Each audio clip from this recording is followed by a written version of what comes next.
Hello student, I am Miss S.N. Pawar. Today's lecture, the subject of foreign trade. Unit number 3rd, foreign trade cooperation and agreement.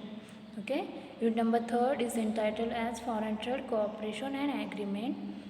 तर आज आपण या लेक्चर्समध्ये या unit number 3rd मधील second content second content आहे तो आहे contribution and functions of SAARC, NAFTA, ASEAN and euro.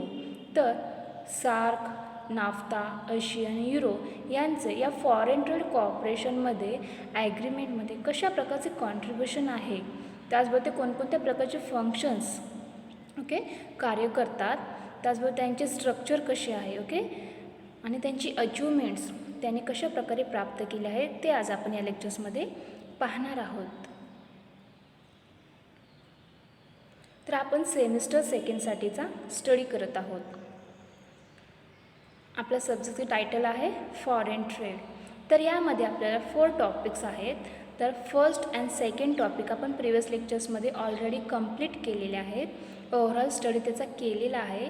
त्याचबरोबर आपण युनिट नंबर 3rd मधील first content foreign trade cooperation and agreement याचं स्ट्रक्चर काय आहे त्याचा देखील ऑलरेडी स्टडी प्रिव्हियस लेक्चर्समध्ये केलेला आहे. आज आपण यामध्ये contribution and functions of SAARC, NAFTA, ASEAN, Euro हा कंटेंट पाहणार आहोत. तर सार्क म्हणजे काय, तर सार्कचा लॉंग फॉर्म आहे South Asian Association for Regional Cooperation. SAARC stand for South Asian Association for Regional Cooperation. तर हे दक्षिण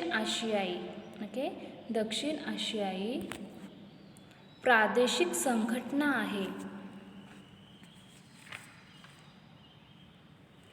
त्याची इस्टॅब्लिशमेंट ही 8 डिसेंबर 1985 मध्ये झाली आहे.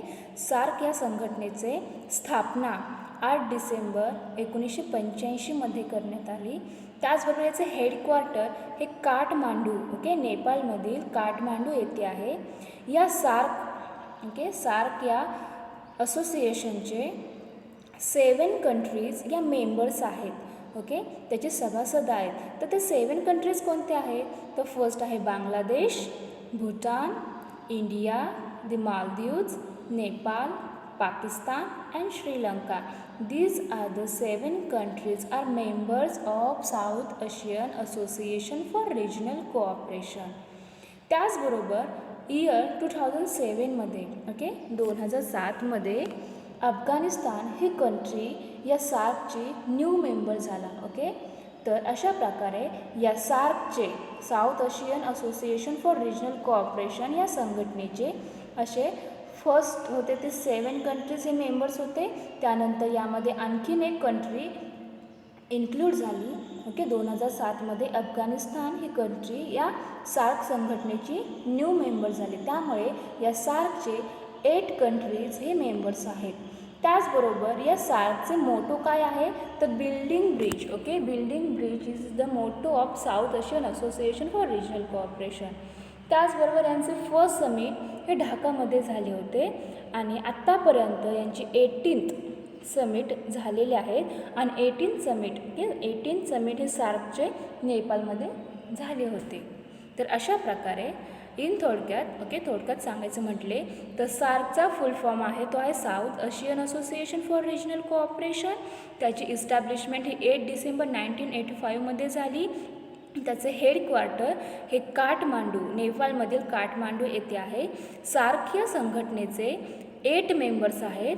8 मेंबर्स कोणते आहेत, तर Bangladesh, Bhutan, India, the Maldives, Nepal, Pakistan, Sri Lanka and 2007मध्ये नवीन कंट्री न्यू कंट्री त्याची एक मेंबर झाली ती कोणती, तर अफगाणिस्तान. अशा प्रकारे 8 कंट्रीज या सार्कचे मेंबर्स आहेत.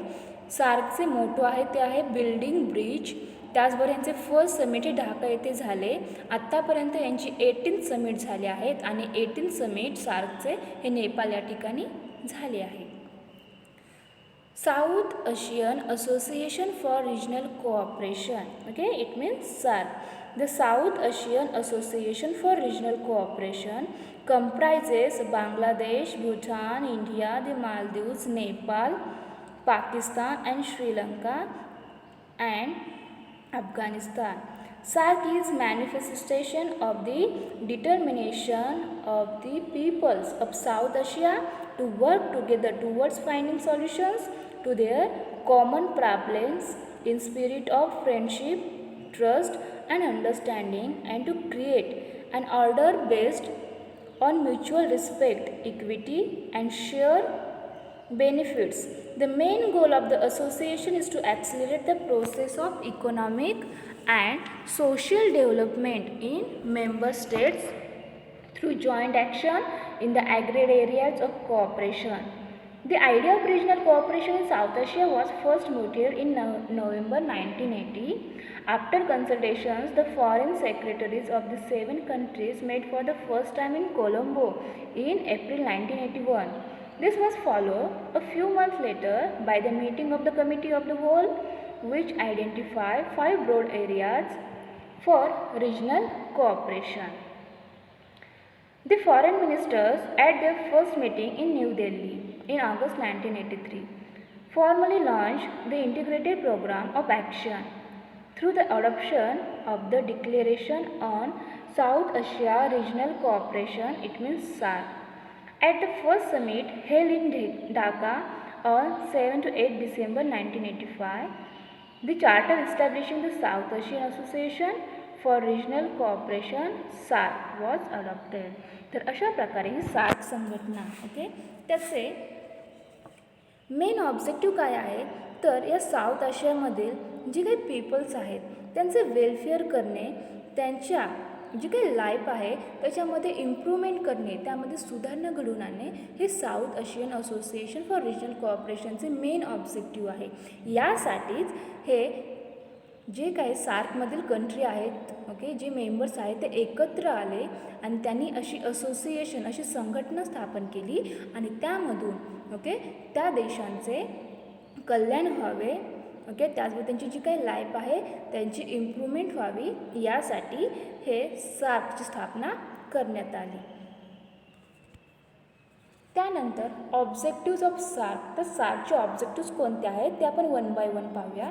The first आहे ते to promote the welfare of the peoples of South Asia and to improve their quality of life. Okay, first objectives of SARC to promote the welfare of the peoples of South Asia and to improve their quality of life. Second is to accelerate economic growth, social progress and cultural development in the region and to provide all individuals the opportunity to live in a dignity and to realize their full potentials. Third objective आहे ते आहे to promote and strengthen collective self-reliance among the countries of South Asia. त्यानंतर आहे to contribute to mutual trust, understanding and appreciation of one another's problem, to promote active collaboration and mutual assistance in the economic, social, cultural, technical and scientific fields, to strengthen cooperation with other developing countries, to strengthen cooperation among themselves in international forums on matters of common interest and to cooperate with international and regional organizations with similar aims and purpose. त्यानंतरचा objective आहे तो आहे cooperation within the framework of the association is based on respect for the principles of sovereign equality, territorial integrity, political independency, non-interference in the internal affairs of other states and mutual benefit. Next is such cooperation is to complement and not to substitute bilateral or multilateral cooperation. Such cooperation should be consistent with bilateral and multilateral obligations of the member states. Decisions at all levels in SARC are taken on the basis of unanimity, bilateral and continuous issues are excluded from its deliberations. तर अशा प्रकारे या सार्कची अशी काही objectives आहेत. Okay, जे काही सार्कमधील जे मेंबर्स आहेत, ओके, त्या कंट्रीचा, त्या देशाचा जास्तीत जास्त डेव्हलपमेंट करण्यासाठी ही सार्क संघटना इस्टॅब्लिश केली गेली.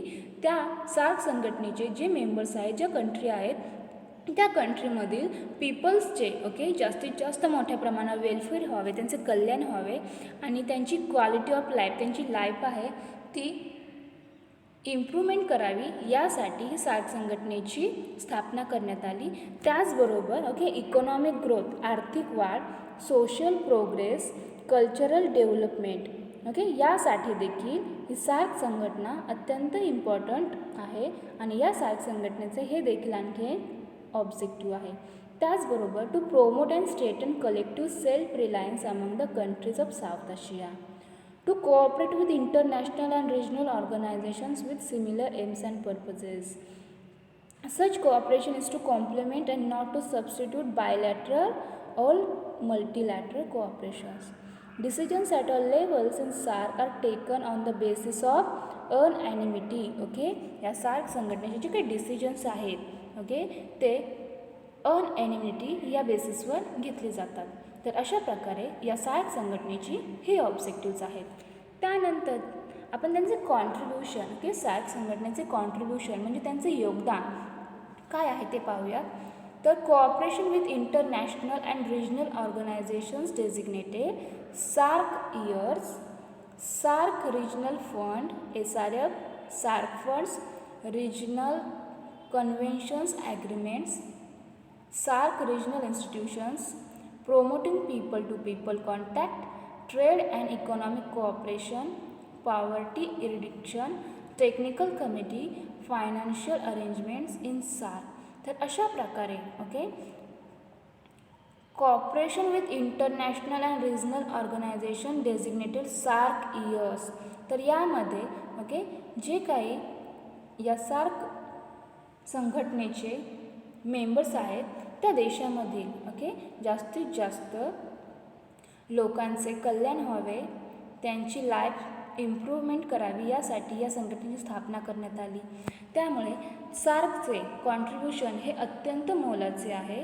ओके, त्यांनी regional institutions, promoting people to people contact, trade and economic cooperation, poverty reduction, technical committee, financial arrangements यासाठी त्यांनी कॉन्ट्रीब्युशन केले आहे. त्यानंतर या सार्कचे ओके, या सार्क संघटनेचे ऑर्गनायझेशनल स्ट्रक्चर कशा प्रकारे आहे ते आता आपण पाहणार आहोत.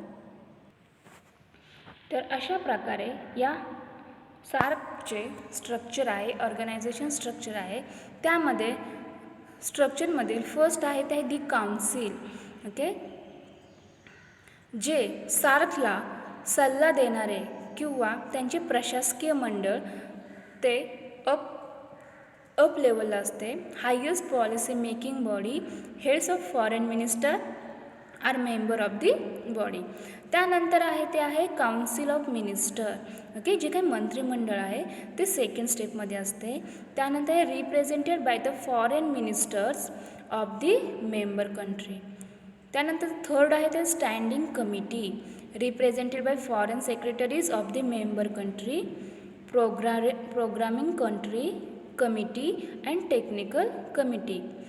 तर अशा प्रकारे या सार्कचे ऑर्गनायझेशन स्ट्रक्चर आहे. त्यामध्ये फर्स्ट येते द काउन्सिल, त्यानंतर council of minister, standing committee, programming committee and technical committee. तर अशा प्रकारे या सार्कचे स्ट्रक्चर असते.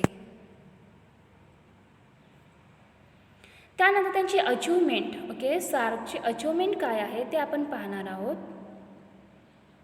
द फर्स्ट आहे removal of trade restrictions, second is institutions of technical committees, poverty elevation programme, SAARC funds, SAARC food security, SAARC agriculture information centre, agreements with international organisation, formation of South Asia growth quadrangle, bilateral free trade agreement. तर अशा प्रकारे या सार्कने achievement केली आहे.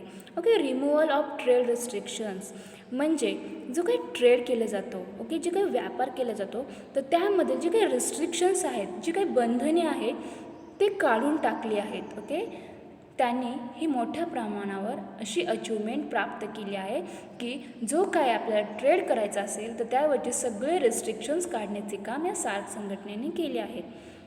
The member countries have undertaken some steps in the direction of reducing quantitative restrictions on imports from one another and granted some measure of concessions on trade.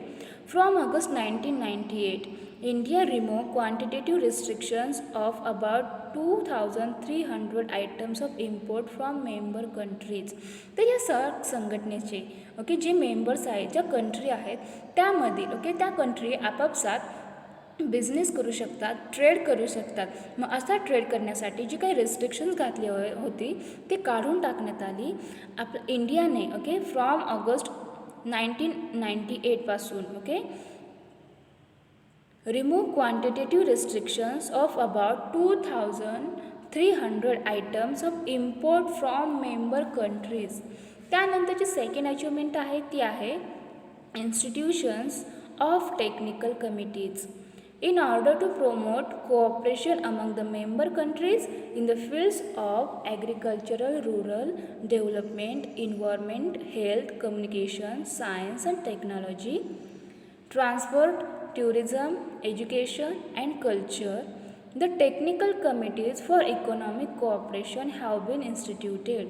तर जे काही टेक्निकल कमिटीज आहेत, इन्स्टिट्यूशन्स ऑफ टेक्निकल कमिटीज, तर यामध्ये okay in order to promote cooperation among the member countries in the fields of agriculture, rural development, environment, health, communications, science and technology, transport, tourism, education and culture, the technical committees for economic cooperation have been instituted.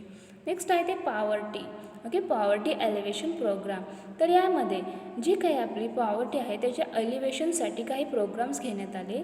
SAARC has adopted the strategy of social mobilisation, decentralised agriculture development, small labour intensive industries and human development. Okay असे प्रोग्राम्समध्ये जे काही social mobilisation, decentralised and agriculture development, small labour intensive industries and human development यांच्यासाठी programmes घेण्यात आले. The priority has been given to the right to work and extension of primary education for the poor. SAARC has created a three-tier mechanism for exchange of information among member countries on poverty alleviation program.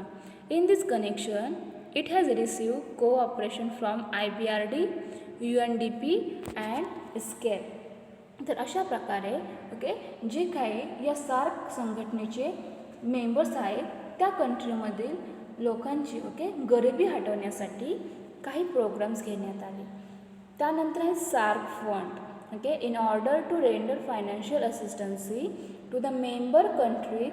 SAARC has instituted two funds, South Asia development fund and SAARC Japan special fund. The ESDF has three windows: window for identification of development project, window for institutional and human resource development, and window for social and infrastructural development. तर अशा प्रकारे okay हे संघटनेमधून एक SAARC नावाचा fund तयार करण्यात आला. त्यामधून ओके त्यामध्ये SAARC has instituted two funds, South Asian development fund and Japan special fund. यामध्ये टू फंड्स इन्स्टिट्यूट करण्यात आले. एक होता साऊथ आशियन डेव्हलपमेंट फंड आणि second is Japan special fund. तर त्याचबरोबर the ESDF has three windows: window for identification of development project, window for institutional and human resource development and window for social and infrastructural development. तर अशा प्रकारे या सार्कने achievement प्राप्त केली आहे. त्याचनंतर SAARC food security. Okay, SAARC food security हे देखील या सार्क संघटनेची अचिव्हमेंट आहे. यामध्ये त्यांनी the SAARC has set up the SAARC food security board of making a periodic review of the food situation in the region. A reserve of 2.42 lakh tons of food grains has been created to tide over any emergency in the member states. SARC expressed its intention to set up regional food bank to meet shortages and losses caused by natural calamities such as floods and droughts at the 14th SARC summit held in New Delhi in April 2007. तर या SAARC संघटनेचे जे काही members आहेत त्या कंट्रीमधील लोकांना okay जास्तीत जास्त फूड ग्रेन्स ओके जर एमर्जन्सी आली असेल तर त्यांना उपलब्ध करून देण्यासाठी देखील या सार्कची मोठी कामगिरी आहे. तर अशा प्रकारे आज आपण या लेक्चर्समध्ये सार्क संघटना काय आहे ओके त्यांचे कॉन्ट्रीब्युशन काय आहे त्या सार्क संघटनेची स्ट्रक्चर कशा प्रकारे आहे ओके सार्क या संघटनेची स्थापना त्याचे इस्टॅब्लिशमेंट हे 8 डिसेंबर 1985 करण्यात आले.